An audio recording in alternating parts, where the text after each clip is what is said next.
La curiosa historia del Santa Claus azteca. ¿Sabían ustedes del Papá Noel mexicano? Este mes de diciembre se celebran fiestas de gran significado tradicional, cultural y familiar. En esta ocasión, el Senado de la República ofreció la idea de adornar el árbol navideño con la figura del dios Quetzalcóatl, uno de los principales dioses de la cultura mesoamericana.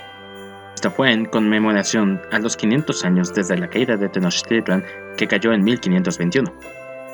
Quetzalcóatl fue elegido como el símbolo principal debido a que es un dios asociado con la prosperidad, y es conocido como uno de los dioses más benevolentes de la cultura prehispánica. Como se sabe, esta no fue una idea nueva, se había intentado anteriormente por parte del gobierno unos 90 años atrás. Por un breve momento, se intenta readaptar la cultura prehispánica al introducir al dios Quetzalcóatl como una figura oficial de las fiestas decembrinas. El año es 1930, y aunque la revolución ya había quedado atrás, esta aún era una época de incertidumbre política y social.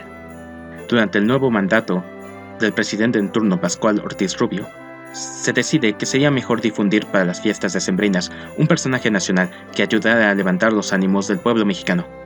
A través de la Secretaría de Educación Pública se empieza a difundir la imagen del dios Quetzalcóatl como una figura religiosa en para Papá Noel que le trae regalos a los niños. Esta fue una idea extraña, pero podría tener buenas intenciones dentro de un contexto histórico. Si hay crédito a la idea es que esta no sería la primera vez que la deidad de la serpiente emplumada se le sería introducida a una nueva cultura, incluso a siglos de distancia. El mito del dios Quetzalcóatl empezó con los mayas, quienes lo conocían primero como Kukulcán, un dios mayor, dios creador, dios del viento, la lluvia y de la vida en sí. Tendría la misma importancia para los mayas como Zeus la tenía para los griegos. Kukulcán también es mencionado brevemente por la cultura olmeca. El nombre, que significa literalmente serpiente plumada, sería traducido posteriormente al náhuatl y quedaría como Quetzalcóatl, y este sería el nombre por el que se le sería conocido a la cultura azteca y tolteca, similar a como Zeus pasó a ser Júpiter para los romanos. Para las culturas posteriores, Quetzalcóatl pasaría a ser el dios del sol de la mañana y el sol del atardecer. Se le atribuye la prosperidad e invenciones como el calendario. Su nombre también sería sinónimo con los ciclos de la muerte y la resurrección. Cada cultura posterior le seguiría dando importancia y respeto a esta figura. ¿Acaso sería nuevamente el turno en el siglo XX? La respuesta a ella es no. Dentro del contexto histórico de la época, la SEP tenía apenas 9 años de ser fundada en 1930, con la enorme responsabilidad de difundir educación en el extenso territorio mexicano, que aún se encontraba saliendo de múltiples conflictos a consecuencia de la revolución. La infraestructura que conectaría el país aún no existía, no había carreteras o puentes, e incluso hoy en día tenemos un problema de comunicaciones y transportes para llegar a comunidades alejadas. Dentro del sistema de educación, mucha de nuestra historia y cultura aún no era impartida, no era aún parte del sistema oficial. Hoy en día existen ciertas tradiciones y lenguas que se encuentran en peligro de ser olvidadas si no se toman medidas de preservación ahora. Pero al utilizar una figura histórica de la época prehispánica y unirla a las tradiciones y fiestas decembrinas, se podría generar un efecto positivo. Sería raro, pero más personas estarían familiarizadas con la cultura prehispánica, o al menos les daría algo de curiosidad la cultura azteca. Generaciones de jóvenes podrían relacionar la idea de la cultura nacional con la nostalgia, y por lo tanto, desarrollarían un amor a la nación desde jóvenes, que fue parte de la intención del proyecto. Al mismo tiempo, la Navidad como la conocemos en estos momentos era una fiesta relativamente nueva que llegó a México en 1910. Cierto que la natividad de las posadas eran parte de la cultura mexicana, pero Santa Claus no era parte de estas celebraciones, y no lo fue hasta 1910. Para comenzar a difundir la idea, se ordenó que en las escuelas públicas los estudiantes hicieran manualidades y dibujos sobre la deidad Quetzalcóatl y las diversas formas que podría tomar. Mientras tanto, a través de periódicos se expondría la propuesta al resto de la población, y en el mes de diciembre se crearía un gran espectáculo nacional para terminar de hacer oficial este cambio. En práctica, este proyecto no fue bien recibido. Para la población mayor informada, la idea le fue tan chusca entonces como no lo es ahora. El evento principal tuvo una asistencia de 15,000 personas al Estadio Nacional. No es una mala cifra considerando la población de la época. El Estadio Nacional era un lugar de eventos muy importantes que eventualmente fue transformado en el complejo multifamiliar Juárez, que fue desgraciadamente dañado en el sismo de 1985. Ese es un tema que posiblemente revisitaremos en alguno de nuestros videos de sismos. No olvide dar clic en notificaciones para ver el contenido cuando este esté disponible. Continuando, este espectáculo arrancaba con el canto del himno nacional. De ahí el espectáculo principal eran bailes tradicionales, y la figura de Quetzalcóatl actuaba como anfitrión. Se repartían durante este evento regalos y ropa a los niños. Note que existe un espectáculo similar sobre la cultura nacional en el parque turístico Xcaret, en la Riviera Maya. Este es un hermoso espectáculo que atrae a tanto turistas nacionales como internacionales por su gran colorido y esplendor. Regresando al tema, existen algunas imágenes del evento y testimonios que nos dicen cuál fue la opinión de las personas de esta época. En la descripción del video se encuentra un vínculo al Universal donde pueden leer en detalle la información del evento e igualmente dejaré vínculos a la información que fue utilizada en la investigación de este video.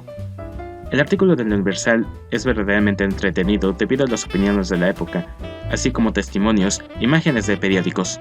Esta celebración causó indignación a algunos grupos religiosos y creyentes, por lo que se sabe este fue el primer y último intento en el asunto. La presidencia de Pascual Ortiz Rubio terminaría 2 años más tarde. Este proyecto queda atrás como una curiosidad histórica que fue luego reintentado en nuestra época actual. Sin embargo, sí existe una fiesta prehispánica que se celebra en lo que sería en el equivalente de diciembre dentro del calendario mexica. A esta fiesta se le conoce como el levantamiento de banderas. Su nombre oficial es Panquetzaliztli. Esta es una celebración que es significativamente diferente a lo que conocemos nosotros como una celebración decembrina. Esta fiesta se celebraba en el equivalente del 19 de diciembre de nuestra época actual. Originalmente, esta fiesta se realizaba en honor al dios Huitzilopochtli, sol ascendiente, el dios mayor de los mexicas, quien para ellos era el dios del sol y el dios de la guerra.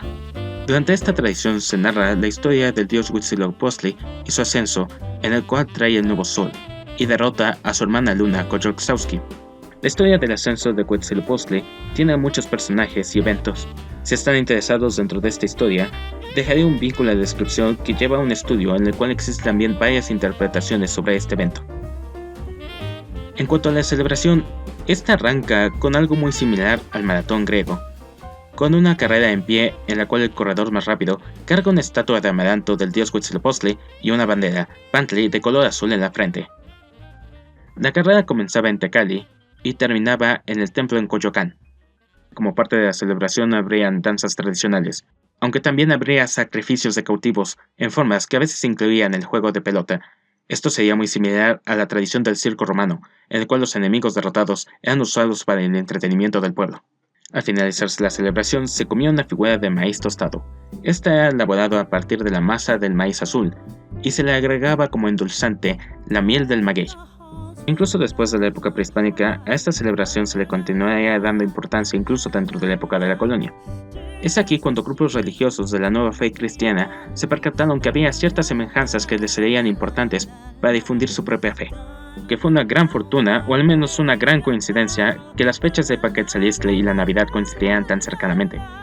Existía también algo como un día de cosecha, a unos cuantos días del fin del levantamiento de banderas, que se celebraba el día 24 de diciembre. En este día se ofrendaba pulque y tortillas como aprecio a las cosechas obtenidas durante el año. Esta celebración era similar al Día de Acción de Gracias norteamericano, y posible origen de por qué en México cenamos el día 24 de diciembre y no el día 25 como en algunas otras naciones. Esta unión de culturas hizo posible una fuerte unión entre la religión mexica y la nueva religión introducida por los frailes. Eventualmente se le agregó piñatas y fuegos artificiales que existían al final del siglo XVI. Las piñatas eran realmente un invento italiano, y para la segunda mitad del siglo XVI, la pólvora ya había dado la vuelta al mundo, lo que permitía que varios países en distintos continentes conocieran los fuegos artificiales.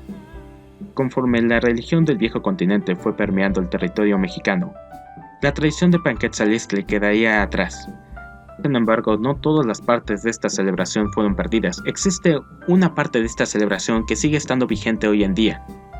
Verán, durante la celebración del Día de Bandera, se agregaban adornos florales a las casas, y uno de estos adornos llamó la atención de los frailes en cuanto empezaron a difundir la fe cristiana. Este eventualmente tomó su camino y llegó a ser parte de las fiestas. Este adorno, por supuesto, fue la Nochebuena, la cual se le conoce en México como un símbolo de las fiestas.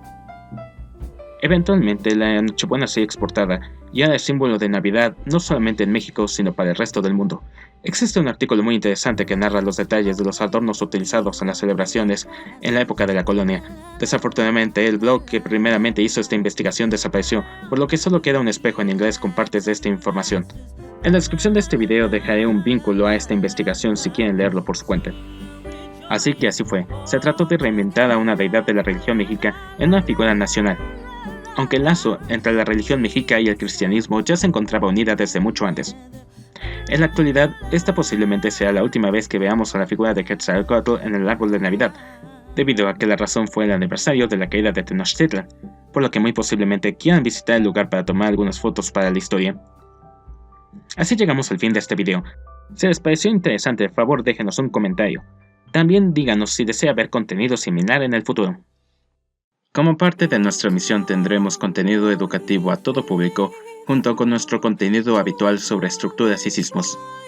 De parte de Editorial Viadas agradecemos su atención y les deseamos felices fiestas. Hasta la próxima.